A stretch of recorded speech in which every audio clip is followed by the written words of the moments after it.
Promesse biblique du jour. Nous avions vu le regard d'Abraham, le regard de la foi. Aujourd'hui, voyons le regard de Lot, un regard irrésolu. Dieu nous demande de marcher par la foi et non par la vue. C'est dans 2 Corinthiens chapitre 5 verset 7. Lot avait été séduit par l'appel que Dieu avait adressé à Abraham. Vive l'aventure! Ils sont sortis ensemble d'Ur en Chaldée. Lot partit avec Abraham. Genèse chapitre 12 verset 4. Est-ce une foi de la même trempe que celle d'Abraham? En voyant les décisions que Lot a prises, on peut se demander si sa foi n'était pas plutôt la foi en un homme. Même si Abraham était un homme remarquable, cette confiance n'est pas celle qui transforme et révolutionne une vie. Il connaissait le pourquoi du départ d'Abraham. Il avait accepté sa foi, mais elle n'était à l'évidence pas solide parce que superficielle. La foi par personne interposée n'est jamais solide et ne provoque pas un engagement durable. Il y avait encore, et plus tard également, un double regard. La foi en Dieu n'avait pas détrôné la foi en lui-même et dans la société sans Dieu. Et ce regard, c'est louche. Quand Dieu ne remplit pas un être, c'est l'influence du péché qui prend le dessus et domine une personne. Au bout de quelque temps alors, Lot conclut qu'il est dur de rester dans le désert, simplement parce que l'Éternel le demande. L'obéissance aux ordres de Dieu a des limites quand la foi est théorique. Et lorsque l'occasion lui est demandée, c'est le départ vers les cieux, ou plutôt des bas-fonds, plus clément ou plutôt explosif. À côté, en bas, à Sodome, il y a de la vie ici, c'est l'ascétisme. En bas, le matérialisme. Le regard détermine les choix. Lot regarde et vit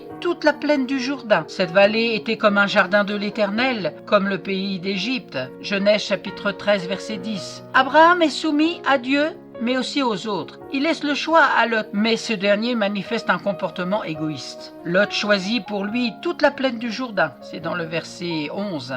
La foi en soi et l'égoïsme vont ensemble. Quoi de plus normal? Qu'importe la corruption qui y régnait, il y voit la chance de sa vie. Il saura se préserver de la souillure de la population, parce que malgré tout, il est croyant. Et puis, Abraham est loin d'être parfait. C'est ce qui résume la personnalité de Lot, c'est le regard de convoitise. La convoitise n'est pas liée à la prospérité, il est déjà très riche. Elle est attachée à l'insatisfaction permanente. Aujourd'hui encore, le club est très ouvert, des jamais contents et très prospère. En 1906, une voiture avait atteint les 106 km/h. On l'avait appelée la jamais contente. Toujours plus, jamais assez. Jacques écrit « Chacun est tenté quand il est attiré et amorcé par sa propre convoitise. Puis la convoitise conçoit et fait naître le péché. Et quand le péché est pleinement développé, il donne naissance à la mort. » Relisez cela dans Jacques chapitre 1 versets 14 à 15. Le regard influence notre vie.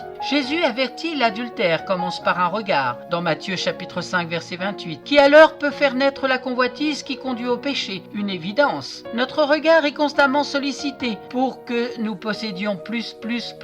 C'est bien évident, oui, mais la tentation est subtile. Réfléchissons-nous sur notre regard tourné vers ce qui est matérialiste. Notre regard est-il irrésolu? En quoi est-ce nous louchons? Foi en Dieu et en même temps foi en nous-mêmes? Ou en priorité dans cette société qui offre tant de facilités? Notre foi s'appuie-t-elle sur un engagement personnel ou sur la foi de nos parents, que nos parents nous ont transmise? À chacun de bien réfléchir. Où est placé notre regard? Dans le regard de la foi et la confiance en Dieu, en sa parole, qui est puissance pour chacun de nous. Amen. À vous de lever les yeux vers l'Éternel. Dans le psaume 121, verset 1, « Je lève mes yeux vers les montagnes, d'où me viendra le secours? Le secours me vient de l'Éternel, qui a fait les cieux et la terre. » Amen. Si vous ne possédez pas de Bible, n'hésitez pas à me contacter, je vous en offrirai une. Merci pour votre écoute et votre attention. Je vous donne rendez-vous à très bientôt.